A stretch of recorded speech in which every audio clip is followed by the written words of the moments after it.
Israel Hamas युद्ध के बाद से ही लाल सागर, बाबल मंडेब और एडन की खाड़ी एक आग का दरिया बने हुए हैं और यमन का हूती बार बार इन इलाकों में पश्चिमी देशों और इजराइल से जुड़े जहाजों पर मिसाइल, रॉकेट और ड्रोन हमले कर रहा है। हूती के इन हमलों से इस पूरे इलाके में मालवाहक जहाजों का आना जाना पूरी तरह से बंद हो गया है। लेकिन अगर कोई जहाज इन रास्तों पर आने की हिम्मत जुटाता है तो हूती उसे वहीं उड़ा देता है। यहाँ तक कि अमेरिका और ब्रिटेन जैसे देशों ने अपने युद्धपोत इन इलाकों में तैनात किए हुए हैं।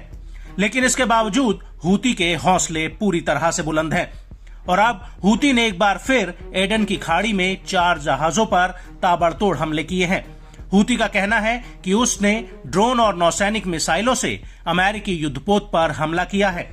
हूती के मुताबिक उसने MSC Darwin ship, MV Yorktown और MSC गिना पर हमला किया है। वहीं दूसरी तरफ 10 अप्रैल 2024 को अमेरिकी सेना ने कहा था कि उसने एडन की खाड़ी में एक एंटी शिप बैलिस्टिक मिसाइल को इंटरसेप्ट किया है, जो संभवतः हूती द्वारा MV यॉर्कटाउन की तरफ दागी गई थी। इस हमले में कोई हताहत या नुकसान नहीं हुआ है। वहीं दूसरी तरफ इस हमले को लेकर हूती के प्रवक्ता ब्रिगेडियर याया सारी का भी बयान आ गया है, जिसमें उन्होंने अमेरिकी युद्धपोत पर हमले की बात कही है।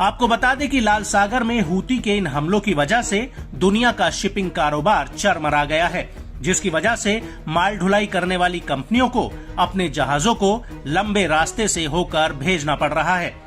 ये रास्ता दक्षिण अफ्रीका होते हुए जाता है, जो बेहद ही खर्चीला है।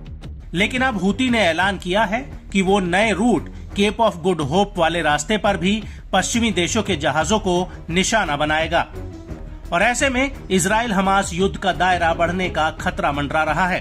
अमेरिका को डर है कि कहीं ये युद्ध पूरे मिडिल ईस्ट में ना फैल जाए। हालांकि अमेरिका और ब्रिटेन ने यमन में हूती के ठिकानों पर कई हवाई हमले भी किए थे, लेकिन उसकी वजह से हूती की ताकत में कोई कमी नहीं आई है, बल्कि उसने और आक्रामक तरीके से हमले करना शुरू कर दिया है।